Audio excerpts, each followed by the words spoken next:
안녕하세요. 코리안바드입니다. 이번 시간에는 인베스코사에서 새롭게 출시한 두 가지 ETF, QBIT과 QQLB에 관해서 알아보도록 하겠습니다. 여러분들이 잘 알고 있는 QQQ ETF와 연결이 되어 있기 때문에 제가 QQQ형 그리고 QQQ 동생 ETF라고 이렇게 이름을 지어봤는데요.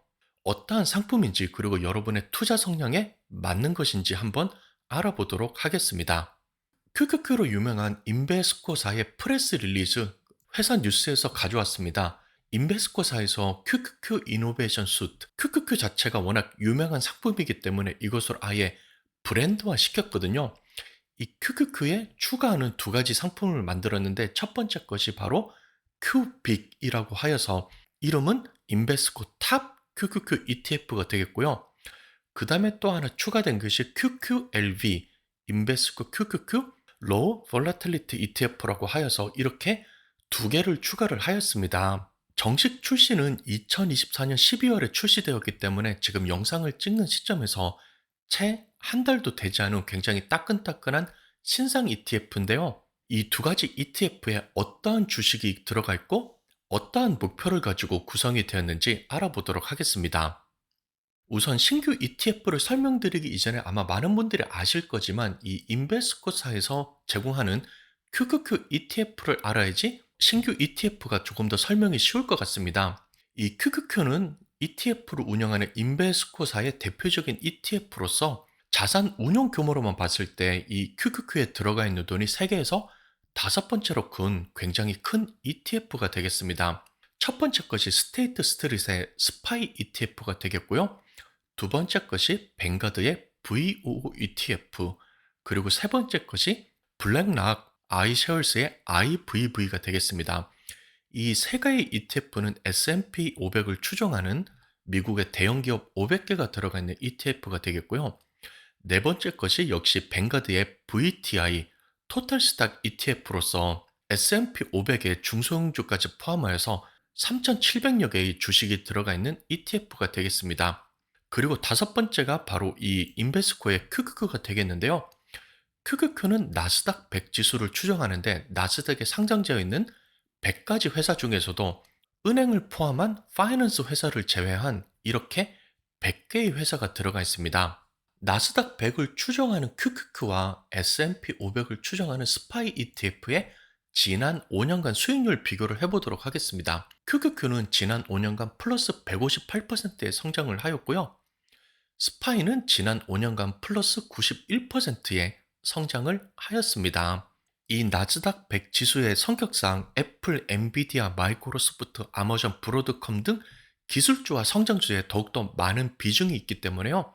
그동안 이러한 주식이 굉장히 좋은 성적을 거두었죠. 그렇기 때문에 나스닥 100을 추종하는 QQQ가 S&P 500이나 토탈스탁을 추종하는 이러한 ETF들보다 조금 더 좋은 성적을 그동안 거두게 되었습니다. 그렇다면 최근에 출시한 이 QBIC ETF 인베스코 탑 QQQ ETF는 어떤 식으로 구성이 되어 있을까요? QBIC 같은 경우는 나스닥 100 메가 인덱스를 추종을 한다고 합니다. 이 메가 인덱스는 어떻게 구성이 되어 있느냐면요. 나스닥 100에 있는 이런 주식 가운데서도 상위 45%만 가지고 간다고 되어 있습니다. 100개 종목 중에서도 상위 45% 비중을 차지하니까 언뜻 생각하시면 40개 정도의 주식을 가져갈 수 있을 것 같은데요. 위에 있는 주식들이 10%, 10%, 9% 이런 식으로 높은 비중을 차지하고 있기 때문에 10개 종목만으로도 충분히 45% 정도의 비중을 차지할 수 있게 됩니다. 성적에 따라서 이 10개 종목이 더욱더 줄어들어서 6개 종목으로 될 수도 있고 더욱더 늘어서 15개 종목으로도 늘어날 수가 있는데요. 이 주식 안에 10개 플러스 마이너스로 가져간다고 보시면 되겠습니다. 영상을 찍는 12월 말 기준으로 이 큐빅 ETF 안에 어떠한 주식이 들어있는지 보도록 하겠습니다. ETF 안에 포함된 비중을 보면은요, 첫 번째는 HPXX 30% 그리고 캐시라고 해서 13%가 들어가 있는데요. 시간이 지나면서 이러한 비중은 없어지고 주식으로 채워질 것 같고요. 현재 가지고 있는 종목은 애플, 엔비디아, 마이크로소프트, 아마존, 브로드컴, 테슬라, 메타, 알파벳 이렇게 8개의 주식이 들어가 있다고 보시면 되겠습니다. 현재 ETF 주당 가격은 33달러 정도가 되겠고요. 펀드 보수는 0.29%로 나스닥 지수를 추정하고 그 안에서도 상위 10개 종목만 계속해서 주기적으로 관리를 해주기 때문에 펀드 보수는 조금 높은 편입니다. 운용 자산은 24 밀리언 달러, 2,400만 달러인데요. 출시된 지 얼마 되지 않았기 때문에 아직까지 규모가 작다고 보시면 되겠습니다. 나스닥에 있는 상위 종목만 가져가기 때문에요. 여러분들이 한번 들어보실 수도 있는 맥스 ETF와 조금 비슷한 면이 있습니다. 흔히들 저희가 이야기하는 매그니피컨트 7이라고 부르죠. 시장을 이끌어가는 대표적인 기술주, 성장주 탑 7이 되겠는데요. 이 맥스 ETF 같은 경우는 라운드 힐이라는 조그만 ETF 운용사에서 운영을 하고 있는데요. 이 맥스 ETF에는 7개의 주식이 동일한 비중으로 들어가 있습니다. 보통 14.5% 플러스 마이너스에서 곱하기 7하면 100%가 되죠. 이렇게 7개의 주식을 동일한 비중으로 가져가는 것이 맥스 ETF가 되겠고요. 큐빅 같은 경우에는 동일한 비중으로 가져가지 않고 이렇게 보시는 대로 특정 주식이 큰 비중을 가지고 있으면 그만큼 큰 비중을 가지고서 운영을 하는 것이 큐빅 되겠습니다. 큐빅에 이어서 두 번째로 출시한 것은 인베스코 QQQ 그리고 로우 볼라틸리티 ETF. 이 볼라틸리티는 변동성이 되겠는데요. 앞에 로우가 붙었으니까 움직임이 적은 주식으로 이루어진 ETF가 되겠습니다. 운영 방식을 보면은요, 역시 동일하게 나스닥 100 인덱스에서 출발을 하는데요. 그 중에서도 최근 12개월간의 변동성이 가장 적은 25개의 주식으로 이루어진 것이 바로 이 QQLV가 되겠습니다. 역시 동일하게 2024년 12월 4일에 상장을 하였기 때문에 출시된 지 얼마 안 된 ETF가 되겠고요. 현재 주당 가격은 23달러, 펀드 부수는 0.25%로서 1년에 10,000달러를 투자를 하였을 때 25달러가 펀드 매니저와 이 회사에게로 수수료로 빠지게 됩니다. 운용 자산은 훨씬 적은 2 밀리언 달러, 200만 달러가 이 ETF 안에 들어가 있고요. 들어가 있는 항목을 보자면은 ADP, 린델, T모빌, 코카콜라, 펩시코, 허니웰 이런 식으로 여러분들이 흔히 알고 있는 기술주, 성장주 위주의 QQQ와는 달리 QQQ 안에 들어가 있는 주식 가운데서도 변동성이 적은 이러한 주식들 위주로 이루어져 있습니다. 여러분들이 QQQ를 좋아하는 이유가 그만큼 변동성이 더 크고 수익률이 좋기 때문에 선택하는 건데 여기에 움직임이 적은 것을 굳이 선택을 할까는 싶습니다. 어쨌든 이런 식으로 운영되는 ETF QQLB란 거를 아시면 되겠습니다. QQQ 관련된 ETF를 정리를 해보겠습니다. 우선 가장 많이 알고 있는 QQQ ETF가 되겠고요. 정식 이름은 인베스코의 앞에 있는 회사 이름은 뺐습니다.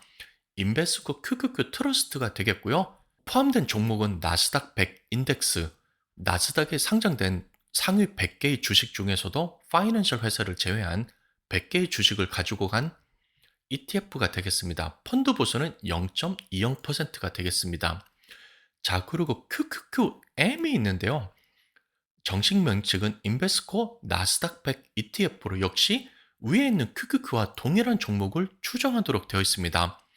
자, 이 ETF가 바로 제가 이전에 언급되어 있는 미니셜가 되겠는데요. 조금 더 거래하기 쉽도록 주당 가격을 줄이고 그리고 펀드 배수도 0.15%로 위에 있는 QQQ보다 조금 더 싸게 운영을 하고 있습니다. 빈번하게 거래를 하지 않고 그냥 한 종목을 사서 쭉 가져가시는 분이시면요. 조금 더 펀드 보수가 산 QQQM을 가지고 가시면 되겠고요. 가격을 보시면서 하루에 몇 번이라도 사고 팔았다 하면서 이렇게 시세 차익을 노리시는 분이면요. 조금 더 거래량이 많고 여러분이 원하는 가격에 거래가 되는 QQQ를 거래를 하시면 되겠습니다. 자, 그리고 방금 설명드린 큐빅은 탑 QQQ ETF가 되겠고요.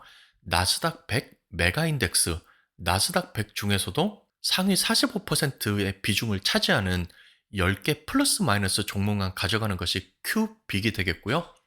펀드 보수는 0.29%입니다. 그리고 QQLB, QQQ 안에 있는 종목 중에서도 변동성이 적은 안정적인 종목을 가져오는 것이 이 QQLB가 되겠으며 펀드 보수는 0.25%가 되겠습니다. 자, 그래서 이러한 ETF에 투자를 해야 될 거예요. 여러분께서 나스닥 100 지수를 보시고 이 안에 포함되어 있는 기술주, 성장주가 좋다고 하시면은요. 만약에 장기적으로 투자를 할 것이면은 펀드 보수가 싼 QQQM을 추천드립니다.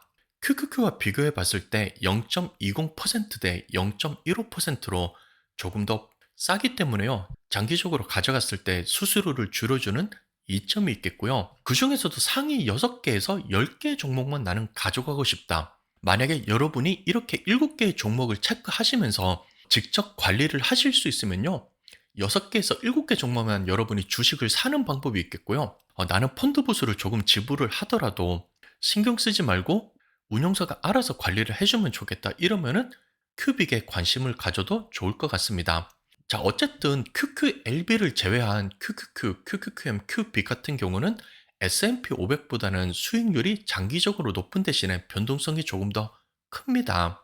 주식시장이 좋지 않을 때는 더욱더 많은 하락폭을 겪게 되는데요. 이것이 여러분의 투자 성향에 맞는지, 그리고 여러분이 원하는 목표에 맞는지 잘 확인을 한 다음에 신중하게 선택을 하셔야 되겠습니다. 이렇게 해서 이번 시간에는 인베스코에서 새롭게 출시된 QBIC 그리고 QQLB ETF 관해서 알아보았습니다. 영상이 도움이 되었기를 바라겠고요. 다음 시간에 새로운 영상으로 뵙겠습니다. 시청해주셔서 감사합니다.